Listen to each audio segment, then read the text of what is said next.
ప్రకాశం జిల్లాలోకి ఎప్పుడు వచ్చినా నాకు నా పాదయాత్ర గుర్తొస్తుంది. ఈ రోజు నేను నడుచుకుంటూ వస్తున్నప్పుడు అందరినీ కలిసా, గట్టిగా నా చేయి లాగారు. నాకు యువగలం పాదయాత్ర గుర్తొచ్చింది. మీరు చూపించిన ప్రేమ ఇంకా నా చేతి పైన ఉంది. అందరు నా చేతులు గీరారు, ఒకరు నా చేయి కూడా కొరికారు. మీరు నా పైన చూపించిన ప్రేమ, అభిమానం నా జీవితంలో ఎప్పుడు మర్చిపోనని ఈ సభాముఖంగా ప్రకాశం జిల్లా ప్రజలందరికీ నేను తెలుపుకుంటున్నా. ఉగ్ర నరసింహుడు నన్ను వదిలిపెట్టాడు కదబ్బా. కొన్ని కోరికలు కోరారు. మొదటిది రైల్వే ప్రాజెక్ట్. గౌరవ చీఫ్ సెక్రటరీ గారు నాకు ఇప్పుడే చెప్పారు, ఏప్రిల్ లో అవసరమైన నిధులు మేము విడుదల చేస్తాం. ఆగస్ట్ లో గౌరవ ముఖ్యమంత్రి గారిని తీసుకొచ్చి ఆ రైల్వే ప్రాజెక్ట్ కి మనం ప్రారంభిద్దామని తెలుపుతున్నాం. వెలగొండ ప్రాజెక్టు కూటమి ప్రభుత్వానికి ఒక ప్రయారిటీ. ఆగిన పనులు తిరిగి ప్రారంభిస్తాం. చివరి ఎకరానికి సాగునీరు అందించే బాధ్యత మేము తీసుకుంటాం. ఇంకా తాగునీరు గురించి నేను చెప్పాల్సిన అవసరంలా. తాగునీరు శాఖ మంత్రి ఎవరు నాకు అన్న సమానమైన పవన్ అన్న.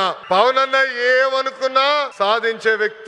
ప్రతి కేబినెట్ మీటింగ్ లో మేము చర్చిస్తాం. తాగునీరు ఒక ప్రయారిటీ అని ఆయన ప్రతి కేబినెట్ మీటింగ్ లో చెప్పారు. గత ప్రభుత్వం నాశరికమైన పనులు చేసింది, ప్రాజెక్ట్ ని పక్కన పెట్టేసింది. తిరిగి కేంద్ర ప్రభుత్వాన్ని ఒప్పించి నిధులు కేటాయించి ఈ రోజు ఆ ప్రాజెక్ట్ కి టెండర్ స్థాయికి తీసుకొచ్చారు నా అన్న పవన్ అన్న. త్వరలోనే ఆగిపోయిన పనులని ప్రారంభిస్తాం. ప్రతి గడపకి కుళాయి ద్వారా తాగునీరు కూడా అందించే బాధ్యత కూటమి ప్రభుత్వం తీసుకుంటుందని ఈ సభాముఖంగా తెలుపుకుంటూ ప్రకాశం జిల్లా ప్రజలందరూ ఒకటే కోరుతున్నా, వైకాపా పరిస్థితి చూస్తుంటే జాలేస్తుంది. వాళ్ళు పని చేయరు, పని చేయాలనుకున్న వాళ్ళ చేత పని చేయనీరు. ఈ రోజు కొత్తగా చెప్తున్నారు ఈ ప్లాంట్ల ద్వారా ఏదో అయిపోతుందని. వాళ్ళని అడుగుతున్నా, మీరు ఇంట్లో గ్యాస్ సిలిండర్లు వాడరా, కట్టెపొయ్యిలు వాడుతున్నారా?